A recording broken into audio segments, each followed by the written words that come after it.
Waktu Tuhan pasti. Salam saudaraku yang diberkati oleh Tuhan dari Sabang sampai Merauke. Apa kabar saudaraku? Saya berharap kita masih dalam keadaan yang diberkati oleh Tuhan dan masih dalam lindungan Tuhan yang Maha Kuasa. Sebagai orang-orang yang percaya saudaraku yang diberkati oleh Tuhan, saya mengajak kepada kita semua, marilah kita mengucap syukur kepada Tuhan karena Tuhan begitu baik di dalam kehidupan saudara dan saya.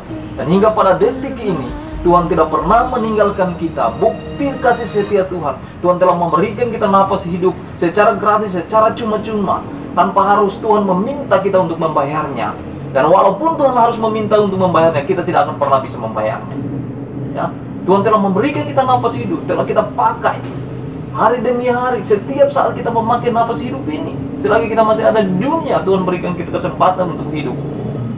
Saudaraku berkati oleh Tuhan, untuk itu tidak ada alasan bagi kita untuk tidak mengucap syukur kepada Tuhan di dalam segala hal. Mengucap syukurlah kepada Tuhan, walaupun di dalam keadaan yang tidak menyenangkan, walaupun dalam keadaan yang menyakitkan sekalipun, walaupun keadaan kita di dalam kekecewaan, di dalam duka cita, tetapi tidak ada alasan untuk tidak mengucap syukur.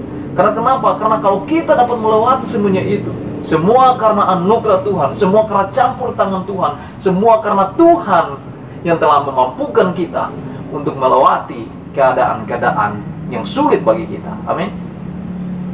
Tuhan telah menciptakan kita serupa dengan gambarnya.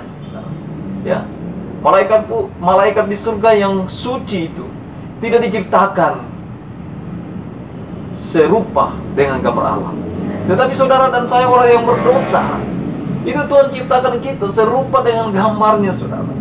Betapa pentingnya kita di mata Tuhan, betapa besarnya kasih Tuhan mengasihi saudara dan saya, sehingga Tuhan menciptakan kita itu serupa dengan gambarnya, saudara. Malaikat di surga sana ketika dia salah, dicampakkan dia, dibuang dia di dalam dunia, saudara. Dibuang dia dari surga. Tetapi saudara dan saya ketika kita berbuat dosa, kita berbuat salah, Tuhan Allah Bapa di surga mengirim anaknya untuk turun di dunia ini, ke dalam dunia ini, menjadi manusia, menjadi serupa dengan kita, saudara. Untuk apa? Untuk menyelamatkan saudara dan saya, untuk mengambil kita yang tidak berguna tadi, untuk mengambil kita yang berdosa tadi. Dia membawa, dia memeluk kita agar supaya kita tetap diselamatkan bersama-sama dengan dia di dalam kerajaan surga. Jadi tidak ada alasan bagi kita untuk tidak mengucap syukur kepada Tuhan, karena Allah kita, Allah yang begitu baik, begitu cakap, sampai Tuhan harus disalibkan, menderita, dicaci, dimaki, diludahi, saudara. Ya? Untuk mengapa Tuhan melakukan itu? Agar supaya kehidupan saudara dan saya ini yang kotor itu, yang berdosa itu, tidak mengalami kebinasaan, tetapi kita memperoleh kerajaan surga bersama-sama dengan Dia. Saudara itu yang berkati oleh Tuhan, ketika Tuhan Yesus disalibkan, Allah Bapa di surga pun pergi meninggalkan Dia. Tuhan Yesus mengatakan, Eli Eli lama sabachthani. Ya Bapakku, mengapa engkau meninggalkan aku? Mengapa Bapaknya meninggalkan dia? Padahal dia anak Allah. Karena kenapa? Karena dosa dan pelanggaran kita yang telah ditanggungkan kepadanya, yang telah diberikan kepadanya, yang telah dipikulkan kepadanya, sehingga Bapa di surga pun pergi meninggalkan dia sebagai anak. Saudara yang berkati oleh Tuhan, saya mau katakan, jangan pernah main-main dengan dosa, saudara. Ketika kita telah salah, cepatlah kita untuk bertobat, meminta ampun kepada Tuhan. Saudara, lihat Tuhan kita Yesus Kristus ketika dia disalib, ketika dosa telah ditumpukan kepada dia, Allah pergi meninggalkan dia.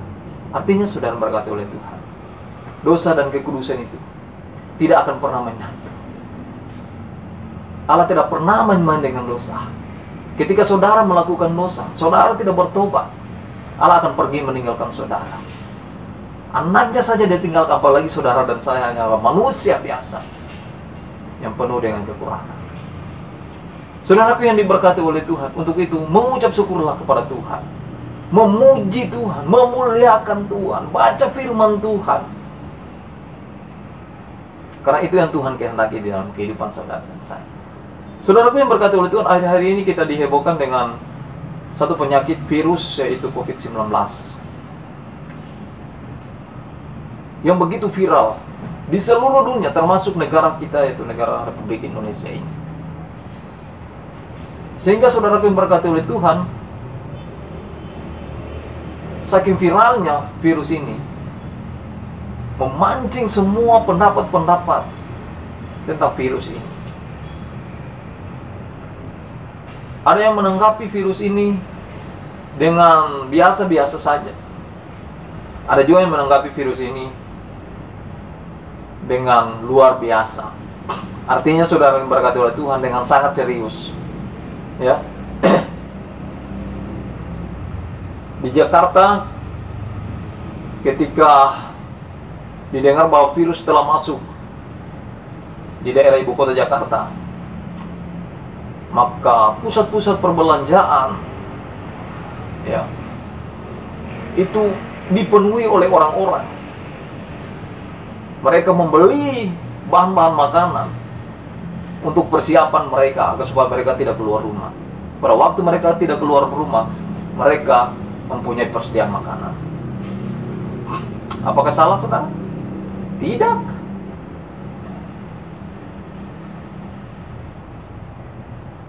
Pemerintah mengumumkan bahwa semua tempat-tempat ibadah, semua tempat-tempat keramaian harus ditutup untuk sementara waktu, agar supaya kita memutuskan rantai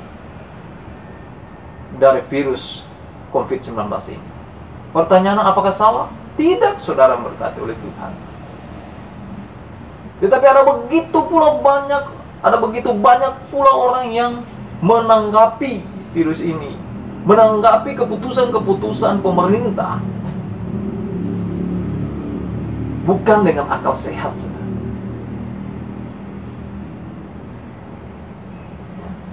Bahkan ada yang menghujat pemerintah. Kalau kita buka di Facebook itu, saudara. Karena mengapa? Karena ada kekhawatiran yang melebihi di dalam kehidupan kita. Apakah kita tidak boleh khawatir, saudara? Boleh-boleh saja, karena kita memang manusiawi. Tidak ada manusia yang hidup di bawah kolong langit ini, saudara berkati oleh Tuhan, yang tidak merasakan hal kekhawatiran ini. Tetapi kembali lagi, saudara berkati oleh Tuhan, dalam firman Tuhan, siapakah yang dapat menambahkan sehasta saja dalam hidupnya oleh karena kekhawatiran itu? Tidak ada, saudara. Jadi untuk apa kita harus khawatir? Saudaraku yang berkati oleh Tuhan, ada juga yang menanggapi bahwa virus ini adalah cambuk Tuhan, hukuman Tuhan bagi umat manusia yang ada di dunia ini. Apakah ini salah? Tidak salah, saudara. Setiap manusia, setiap orang itu bebas untuk berpendapat tentang virus ini. Ya. Tetapi kalau saya ditanyakan apakah ini hukuman Allah, saya pun tidak bisa menjawab, saudaraku. Karena sebagai orang-orang yang percaya, firman Allah, janji Allah mengatakan, rancanganku bukan adalah rancangan kecelakaan, tetapi rancangan damai sejahtera, yang akan membawa kehidupan kita, kehidupan saudara dan saya, menuju sesuatu kehidupan yang lebih bahagia. Saudara yang berkati oleh Tuhan. Bahkan ada pula yang bertanya, mengapa semua ini terjadi? Sehingga mengakibatkan mereka harus kecewa. Mengakibatkan mereka harus melakukan hal-hal yang tidak berkenaan di hadapan Tuhan. Tetapi sebagai orang-orang yang percaya kepada Tuhan, saya mengajak kepada kita untuk melihat satu ayat di dalam 1 Petrus 4 ayat yang ke-7, saudara. Saudara boleh buka Alkitab saudara, yang mengatakan demikian: kesudahan segala sesuatu sudah dekat. Untuk itu kuasailah dirimu, jadilah tenang, agar supaya engkau dapat berdoa. Firman Tuhan katakan kesudahan segala sesuatu sudah dekat. Jadi apa yang terjadi di dalam dunia ini sebagai orang-orang yang percaya, kita tidak perlu bertanya-tanya mengapa ini harus terjadi. Karena sebelum semuanya ini terjadi, bahkan yang akan datang terjadi, itu semua sudah dituliskan di dalam kitab suci orang-orang yang percaya, kitab suci orang-orang Kristen. Jadi sebagai orang-orang yang percaya, sebagai orang-orang Kristen, kita tidak perlu bertanya-tanya mengapa semua ini terjadi. 1 Petrus 4 ayat yang ke-7 ini mengatakan kesudahan segala sesuatu sudah dekat. Artinya saudara, kalau kita mendengar di sana ada deru perang, kalau kita mendengar di sana ada kelaparan, kalau kita dengar di sana sakit penyakit, ada peperangan, kita tidak perlu bertanya-tanya. Itu semua adalah permulaan kedatangan Yesus Kristus untuk kedua kalinya. Apalagi saudara yang berkati oleh Tuhan, saat-saat ini kalau kita bisa melihat di negara-negara lain, ada begitu banyak ribuan orang bertobat, menerima Yesus sebagai Tuhan dan Juru Selamat. Penggenapan daripada firman Tuhan segera dimulai, saudara. Begitu kita harus tetap berjaga-jaga. Kesudahan segala sesuatu itu sudah dekat. Jadi kita tidak perlu bertanya, kemudian apa yang kita harus lakukan? Kelanjutan dari ayat ini, kuasailah dirimu.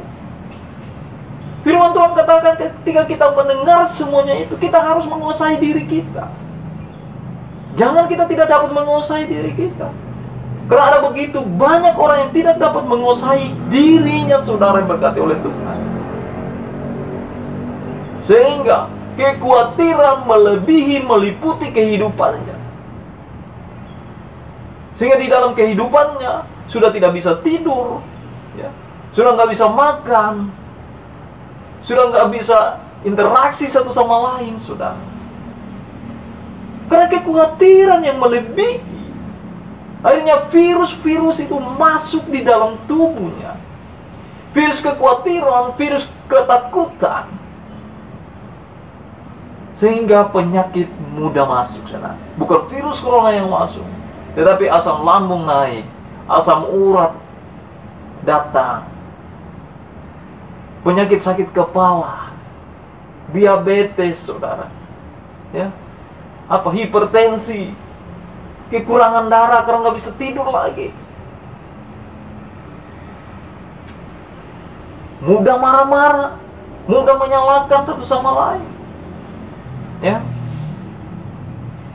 menyalahkan pemerintah, menyalahkan para pemimpin agama.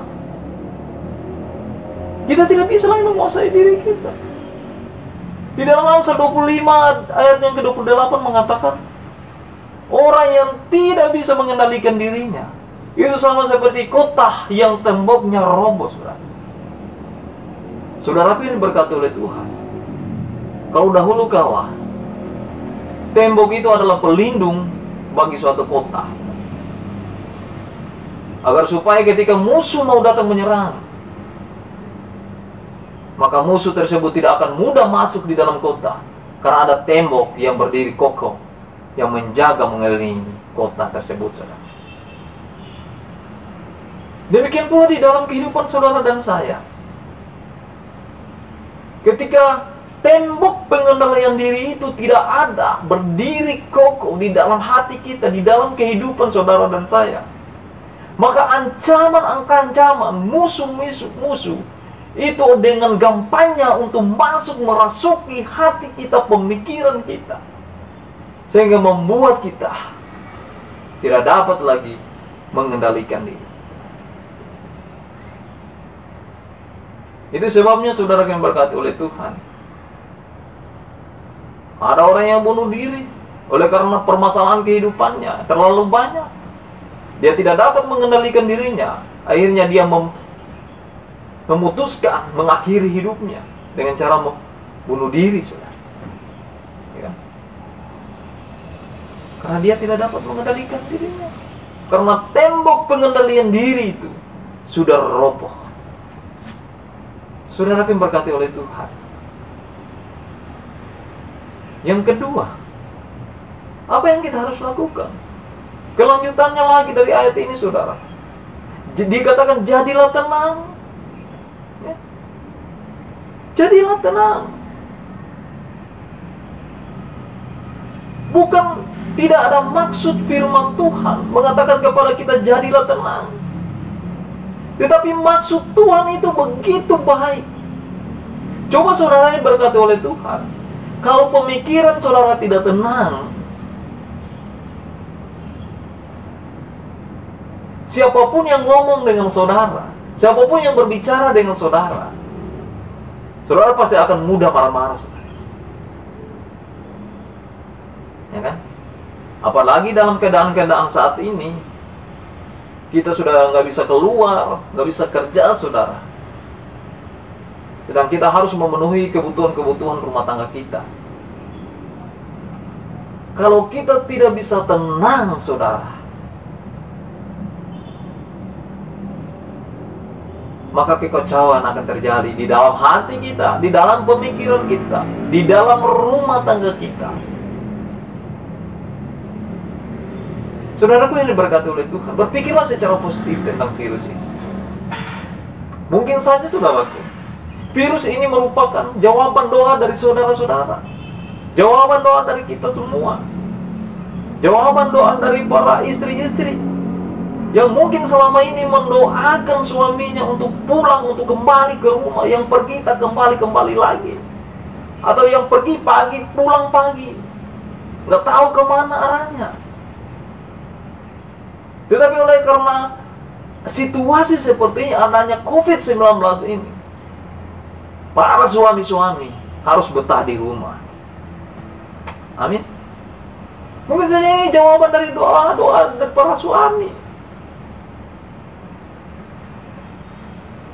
Suami mendoakan para istri-istri agar supaya tidak lagi sopi-sopi, tidak lagi keluyuran-keluyuran bersama dengan teman-teman, sehingga harus meninggalkan anak, tidak lagi mengurus suami, tidak lagi mengurus rumah tangga. Akhirnya ketika ada COVID-19 ini, maka istri pun harus tetap ada di rumah. Amin.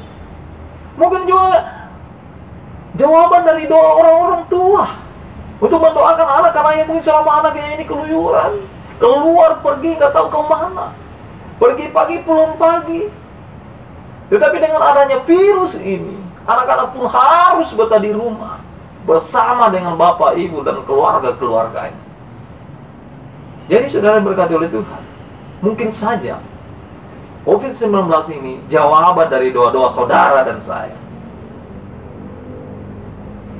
Saudara yang berkati oleh Tuhan, marilah kita jadikan momen ini Tuhan, momen virus ini, agar supaya kita lebih dekat lagi dengan Tuhan. Kebersamaan kita, persekutuan kita lebih dekat lagi dengan Tuhan. Yang ketiga, apa yang kita harus lakukan? Berdoa.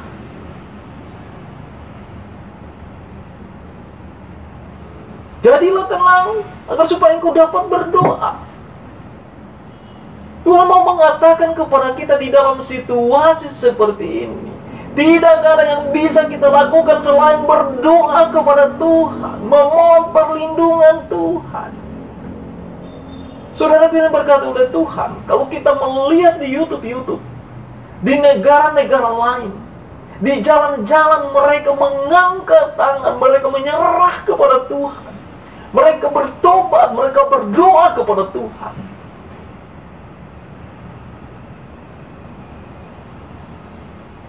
Karena itu yang Tuhan kehendaki dalam hidup kita. Mungkin selama ini kita telah malas berdoa. Mungkin selama ini kita tidak pernah berdoa bersama-sama. Kita tidak pernah bersekutu bersama-sama dengan anak, dengan suami. Tetapi di dalam kesempatan ini, kita dipersatukan, kita diperkumpulkan untuk kita memanjatkan doa kita kepada Tuhan. Atau mungkin selama ini kita berdoa, tetapi kita tidak pernah mendoakan pemerintah kita. Kita tidak pernah mendoakan saudara-saudara kita. Kita tidak pernah mendoakan para pemimpin-pemimpin agama kita. Tetapi dengan adanya COVID-19 ini, ketika kita ada di dalam satu rumah. Kita diberi kesempatan untuk merenungkan kehidupan ini, apa yang kita telah perbuat bagi Tuhan. Kita diberi kesempatan untuk berdoa, mendoakan para pemimpin kita, mendoakan bangsa dan negara kita, mendoakan pemuka-pemuka agama, mendoakan para medis-medis, para dokter, perawat, dimanapun mereka berada. Mungkin selama ini sudah kita tidak pernah mendoakan orang-orang di sekitar kita. Tetapi lewat COVID-19 ini, ketika kita ada di rumah, diisolasi, mari kita lebih banyak lagi untuk berdoa, mendoakan orang lain. Mungkin selama ini kita tidak pernah mendoakan Bapak Presiden kita. Ya. Tetapi pada kesempatan ini, mari kita doakan. Dan saya berharap ini tidak akan berlalu, saudara.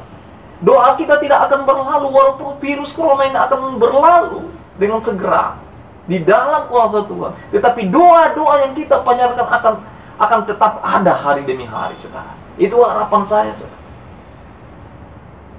Karena itu yang Tuhan inginkan di dalam kehidupan kita. Karena kita harus tetap berjaga-jaga. Karena kesudahan segala sesuatu sudah dekat, saudara. Pintu dunia tertutup, pintu gereja tertutup, pintu rumah-rumah ibadah tertutup, saudara. Tetapi saudara dikasihi oleh Tuhan, ada satu pintu yang tidak pernah tertutup, yaitu pintu pertobatan bagi saudara dan saya. Allah kita adalah Allah yang Maha Kasih. Dia selalu membuka pintu pertobatan bagi saudara dan saya. Ketika kita telah melakukan kesalahan, ketika kita telah melakukan dosa, maka cepat-cepatlah minta ampun kepada Tuhan, bertobat, dan kita kembali ke jalannya, saudara. Karena kesudahan segala sesuatu itu sudah dekat. Saudaraku yang diberkati oleh Tuhan, biarlah melalui perenungan ini kembali akan mengingatkan saudara dan saya betapa pentingnya kita di mata Tuhan. Mengingatkan kepada saudara dan saya bahwa kedatangan Yesus Kristus yang kedua kali sudah semakin dekat. Apakah kita akan membiarkan kehidupan kita ini akan menjadi suatu kehidupan yang sia-sia, saudara? Saya mengajak kepada kita,